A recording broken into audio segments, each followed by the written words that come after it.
If you've ever read the Bible, I bet you've hit a passage that just stop.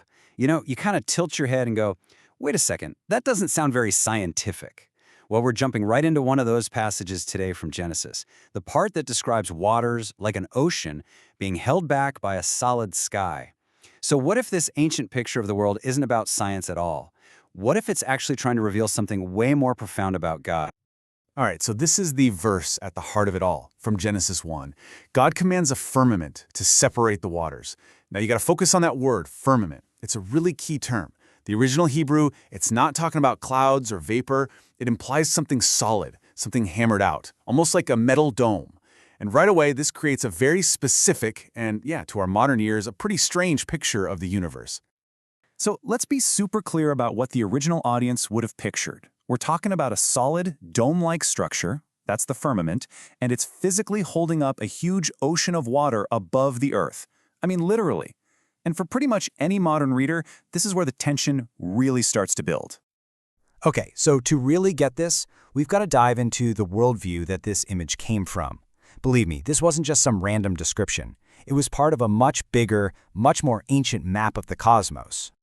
And here's the thing, this whole idea of a flat Earth under a solid dome, it wasn't unique to the Israelites at all. Turns out, it was the standard issue cosmology for basically everyone in the ancient Near East. This was just how people understood the world to be put together. In a way, it was their science.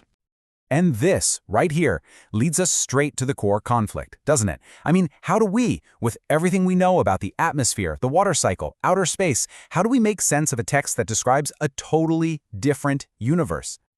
Yeah, this is the big one. It's the question that trips up so many people. If this text is supposed to be from God, why on earth does it describe a physical reality that we know for a fact is inaccurate? It feels like a head-on collision between faith and science. And naturally, people have tried to bridge this gap. You've probably heard some of these theories, right?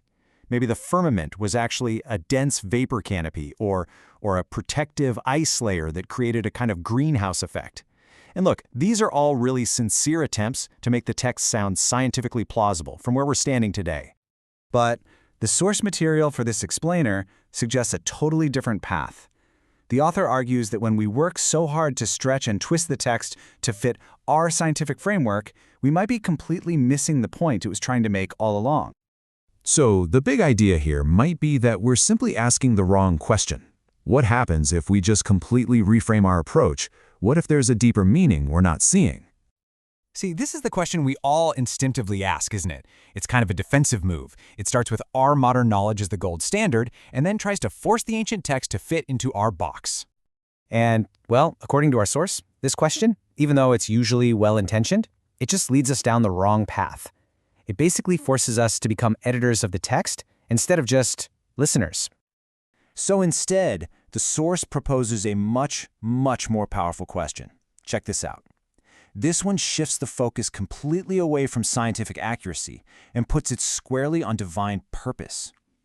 It starts with the assumption that, hey, maybe God had a really good reason for using this specific ancient imagery. Just look at the difference here. The question on the left, it puts us and our worldview right in the center of everything. But the question on the right, it puts God's intention at the center. That is a huge, profound shift. We're moving from defending the text's science to actually trying to understand its message. Okay, so what happens when we start asking that better question? Well, the answer, according to our source, reveals something absolutely fundamental about the nature of God himself.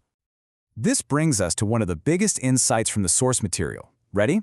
The main goal of the creation account was never to be a science textbook. Its purpose is to introduce the main character of the entire biblical story, God. And this leads to this incredible idea of a relational God. Think about it, a God who doesn't lecture from some inaccessible, futuristic pedestal, talking over everyone's heads. Instead, he steps into a culture and uses its own language, its own concepts, even its own picture of the universe, to communicate something true about himself. He meets people right where they are. And this chart just illustrates the difference perfectly. The text isn't a lesson on atmospheric physics. No, it's a revelation of the character of the creator, and it's just using the physics of the day as the stage to tell that story. So what exactly is being revealed here? Well, in this ancient picture, God is shown to be a God who speaks reality into existence. He's a God who brings order out of chaos by separating things. He's a God who establishes a protected, stable space for life to flourish by holding back those chaotic waters above. See, the imagery is there to serve the theology. All right, let's pull all this together. What does this actually mean for how we approach not just this one passage, but maybe the entire Bible? In the end, it really boils down to the two approaches you see right here. The one on the left, it demands that the Bible conform to us, but the one on the right, it invites us to just listen, to listen for what God might be saying through the text's own ancient world. It's a fundamental shift from demanding something to just receiving something. So here's the bottom line, the crucial takeaway.